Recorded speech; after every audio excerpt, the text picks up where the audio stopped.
स्थानम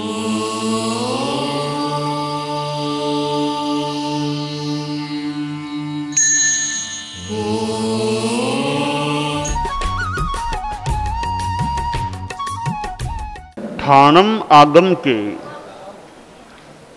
दूसरे स्थान के 443वें आश्रय सूत्र में कहा गया है, पुव्वा भद्दवया नक्षत्रे दूतारे पन्नत्ते।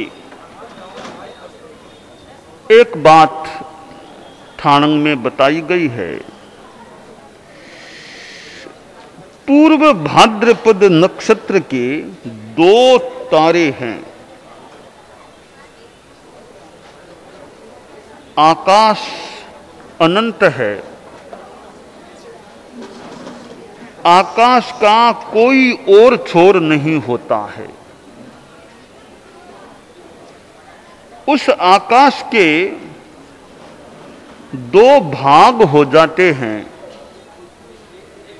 एक लोकाकाश, दूसरा अलोकाकाश। लोकाकाश छोटा सा होता है और अलोकाकाश तो उससे अनंत गुना बड़ा होता है। जैसे कोई छोटा सा टापू होता है, चारों ओर पानी, बीच में टापू, ऐसे हमारा लोकाकाश है, चारों ओर अनंत अलोकाकाश पड़ा है, बीच में यह छोटा सा लोकाकाश है। जो कुछ भी पुद्गल द्रव्य हैं, धर्मास्तिकाय है, अधर्मास्तिकाय है, जीव हैं, ये सारे लोकाकाश में ही हैं, लोकाकाश के बाहर नहीं हैं। षड्द्रव्यात्मको लोक है, यह लोक 6 द्रव्यों वाला होता है। और अलोकाकाश है, अलोक है, उसमें केवल आकाश है और न धर्मास्तिकाय, न अधर्मास्तिकाय, न पुद्गल, न जीव।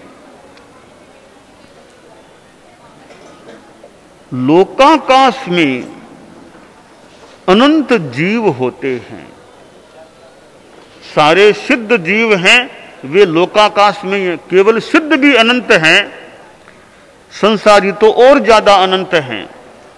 सिद्ध जीव और संसारी जीव, सारे के सारे जीव इस लोकाकाश में ही सन्निहित हैं। इस लोकाकाश में नारक जीव भी रहते हैं, तिर्यंश जीव भी रहते हैं, पशु पक्षी स्थावर प्राणी आदि, और मनुष्य भी इसी लोकाकाश में रहते हैं, और देवता भी इसी लोकाकाश में रहते हैं। हमारी सृष्टि में मनुष्यों की तुलना में हम जो मनुष्य हैं, गर्भज मनुष्य, उनकी तुलना में देवता संख्या में ज्यादा हैं। देवता ज्यादा है, मनुष्य थोड़े हैं, देवता बहुत ज्यादा होते हैं। शास्त्रकार ने नक्षत्र तारा की बात बताई है। ज्योतिष्क देव के 5 प्रकार होते हैं, सूर्य, चंद्र, नक्षत्र, ग्रह, तारा। यह आकाश है, आकाश इनसे मानो शोभायमान हो रहा है। सूर्य, चंद्रमा, नक्षत्र, ग्रह, तारा, ये आकाश को शोभित करने वाले लग रहे हैं। चमकते हुए ये तत्व आकाश के मानो आभूषण है। आदमी जैसे आभूषण पहनता है, शरीर शोभायमान हो जाता है, तो आकाश रूपी पुरुष के भी ये, या यूं कह दें लोक पुरुष के ये आभूषण से हैं। ज्योतिष्क देव भी 4 प्रकार के देवों में एक देव निकाय है।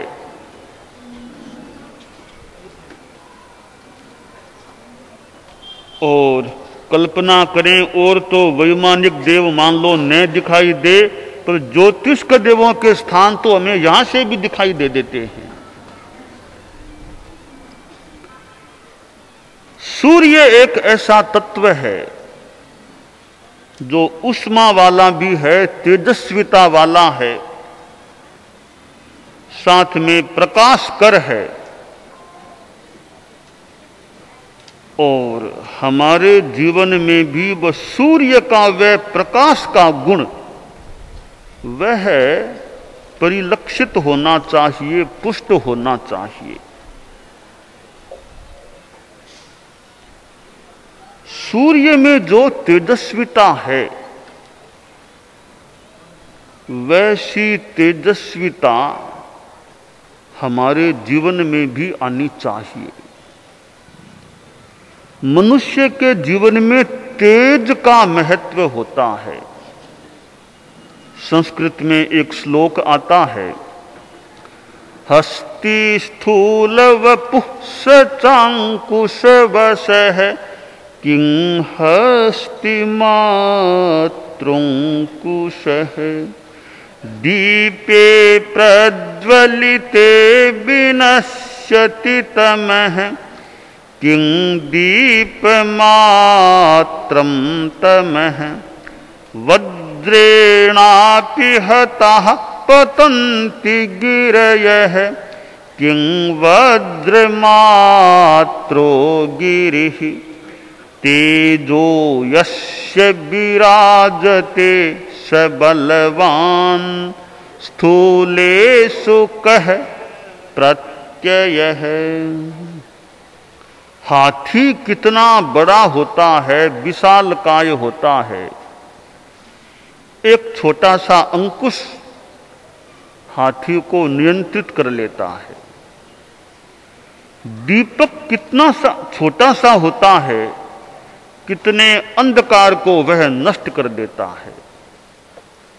वज्र छोटा सा होता है पर पहाड़ को चूर चूर कर देता है।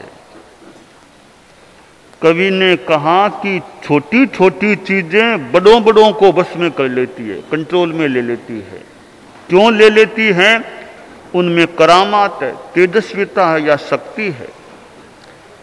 तो आदमी छोटा है या बड़ा यह गौण बात है, पतला है या मोटा यह भी कुछ गौण बात है, पर शक्ति कितनी है, बुद्धि कितनी है, ज्ञान कितना है, यह खास बात होती है। सूर्य से हम ज्ञानवत्ता की प्रेरणा ले। तीर्थंकर होते हैं वे तो महासूर्य होते हैं। सूर्याति साई महिमासि मुनीन्द्र लोके।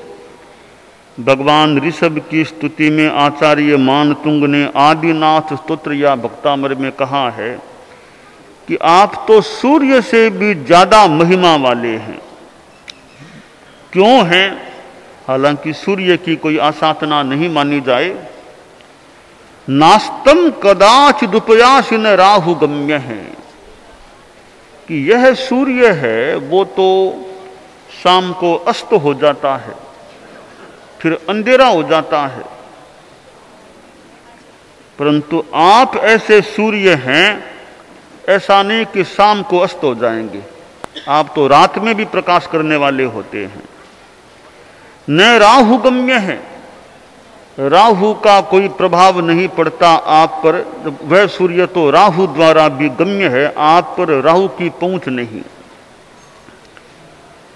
और स्पष्टी करो से सहसा युगपद जगंती, एक साथ दुनिया को स्पष्ट कर देते हैं, प्रकाशित कर देते हैं। यह सूर्य है वह तो सारी दुनिया को आलोकित नहीं करता। आपके पास जो केवल ज्ञान रूपी सूर्य है उसमें सारी दुनिया प्रकट हो जाती है। नामधो धरोदर निरुद्ध महाप्रभाव है। यह हमारा सृष्टि का सूर्य है। बादल भी उसे तो ढक देते हैं, उसकी तेजस्विता फिर मंद हो जाती है हमारे लिए। आकाश वाले सूर्य को मेघ आच्छन्न कर देते हैं, पर ऐसा कोई मेघ दुनिया में नहीं है तो आपके केवल ज्ञान रूपी सूर्य को कोई आच्छादित कर दे। इसलिए प्रभु, आप तो इस सृष्टि के सूर्य से भी ज्यादा अतिशय पूर्ण महिमा वाले हैं। सूर्य से हम ज्ञान की प्रेरणा लें। और दूसरा तत्व है चंद्रमा। चंद्रमा से हम निर्मल आचार की प्रेरणा लें कि चंद्रमा की तरह हमारा आचार अच्छा रहे, उज्जवल रहे और निर्मल रहे। ग्रह भी आकाश मंडल में, आकाश में हैं।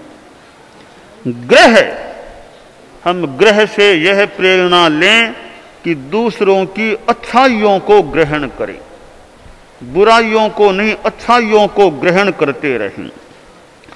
और नक्षत्र नए नए, जहां कहीं बुराई की बात हो वहां हमारे मन में आए, यानी नए नए, बुराइयां नहीं चाहिए, बुराइयां नहीं लेनी है, तो बुराइयों के लिए नए नक्षत्र, नए नए की बात हो जाए। और फिर तारा, जो जो अच्छाइयों को ग्रहण करेंगे, बुराइयों को नकारते रहेंगे, तो हमारे जीवन में हमारे सद्गुण तारों की तरह चमकते रहेंगे। ज्योतिष्क देवों के ये 5 विभाग, सूर्य, चंद्र, नक्षत्र, ग्रह या ग्रह, नक्षत्र, तारा, जो स्वयं चमकने वाले हैं, और इनसे हम चमकने की प्रेरणा ले सकते हैं। शास्त्र में कहा गया है कि आचार्य चंद्रमा के समान होते हैं। कैसे? 10वें आलयम के 9वें अध्ययन में कहा गया, जहां शशि कोमुय जोग जुत्तो नखत्त तारा गण परिबुड़प्पा खे सोहई विमले अभ्यमुख्ये एवं गणी सोहई भिक्षु मध्य। आचार्य वंदना का एक सुंदर श्लोक है कि आचार्य चंद्रमा की तरह शोभायमान होते हैं। कैसे? जैसे आकाश में चंद्रमा है और आसपास तारागण हैं, नक्षत्र हैं, उनके बीच में चंद्रमा उनसे परिवृत होकर शोभायमान होता है। कौमुदी चांदनी से युक्त चंद्रमा, इसी तरह आचार्य के आसपास साधु साध्वियां होते हैं, तो साधु साध्वियों के बीच में आचार्य विराजमान होते हैं, तो वे भी मानो साधु साध्वियां तारों नक्षत्रों के समान हैं, तो आचार्य चंद्रमा के समान होते हैं। उस चंद्रमा, तारों, नक्षत्रों के परिवार का मुखिया चंद्रमा को मान लें, तो आचार्य अपने साधु साध्वी भिक्षुओं के परिवार के मुखिया होते हैं। तो आचार्य चंद्रमा के समान शोभायमान होते हैं अपने साधु साध्वी परिवार से परिवृत होकर। आचार्य चंद्रमा के समान हैं। और कहीं आचार्य के लिए सूर्य की बात भी कही गई है, चंद सूर्य समप्रभा। एक तरफ सूर्य, एक तरफ चंद्रमा। हमारी सृष्टि के ये दोनों महत्वपूर्ण हैं। दिन में सूर्य का साम्राज्य मान लें तो रात में चंद्रमा का साम्राज्य मान लें। दोनों मिलकर दिन और रात दोनों को मानो अपने अधीनत्व में रखते हैं। और चंद्रमा का अपना क्रम है, कहीं अमावस्या हो जाती है, और सूर्य का अपना क्रम, अपने ढंग से सूर्य आता है, अदृश्य भी हो जाता है। पर यह सूर्य और चंद्रमा दोनों की उपमा आचार्य को किसी रूप में दी गई है। जब कुमार श्रवण केसी और गौतम स्वामी की चर्चा का प्रसंग बना, संवाद हुआ, तो शास्त्र में कहा गया कि दोनों शोभायमान हो रहे हैं। एक आचार्य मानो सूर्य के समान हैं, तो दूसरे फिर चंद्रमा के समान हैं। सूर्य और चंद्रमा तेजस्विता और शीतलता के प्रतीक हैं।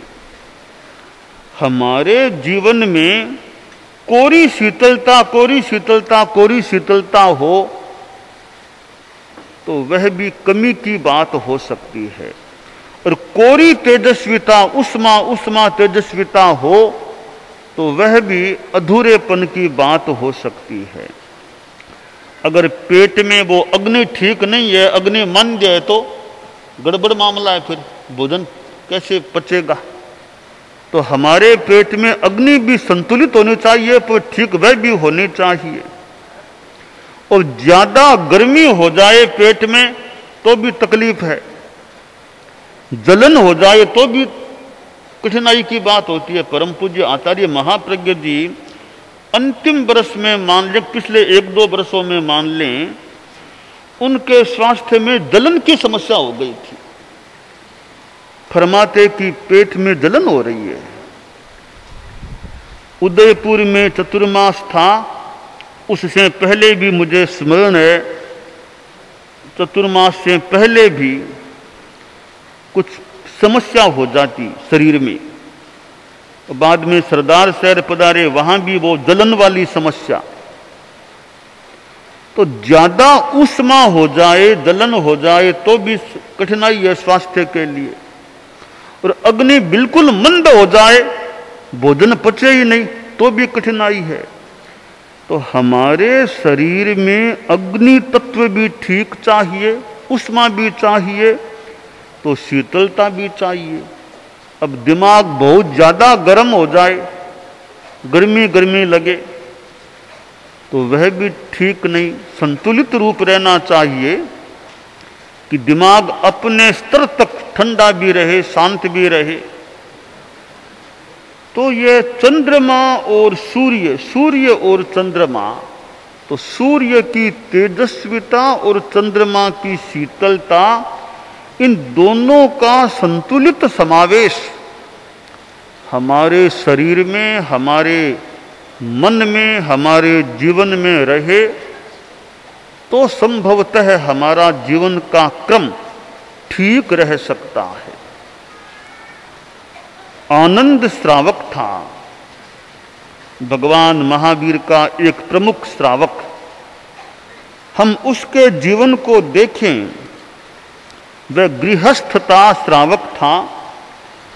श्रावक के 12 व्रतों से युक्त हो गया। कोलाक सन्निवेश में रहने वाला पटेल जाति का वह आदमी,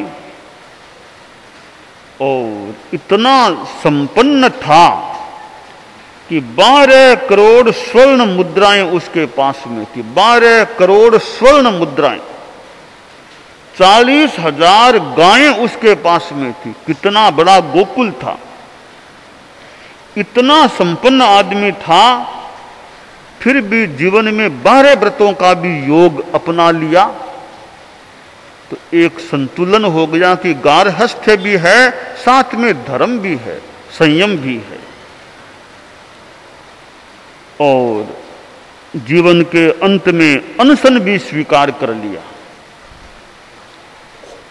अनशन किया, उसे अवधि ज्ञान भी प्राप्त हो गया।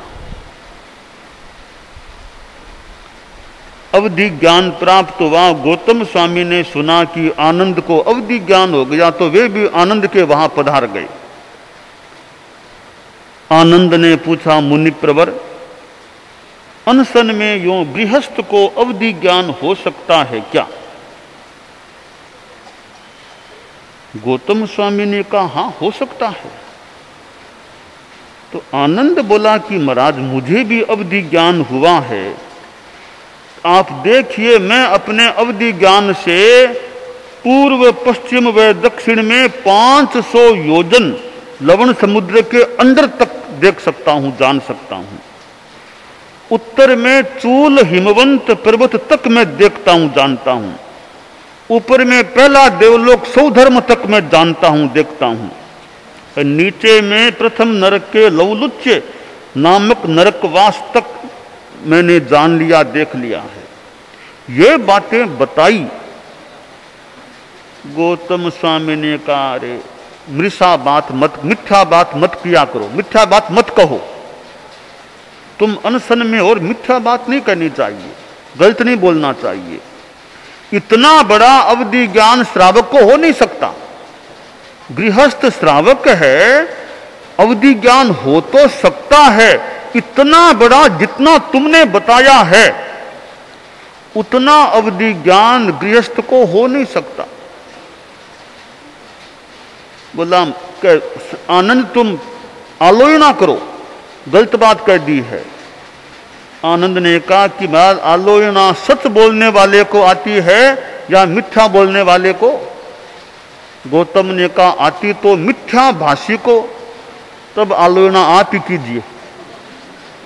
खैर प्रसंग थोड़ा आगे बढ़ता है, यानी आनंद श्रावक में देखें इधर साधना भी इधर गार्हस्थ्य भी, एक संतुलन था। हमारे जीवन में भी, गृहस्थ के जीवन में भी वो सूर्य जैसी तेजस्विता भी रहे, चंद्रमा जैसी शीतलता भी रहे।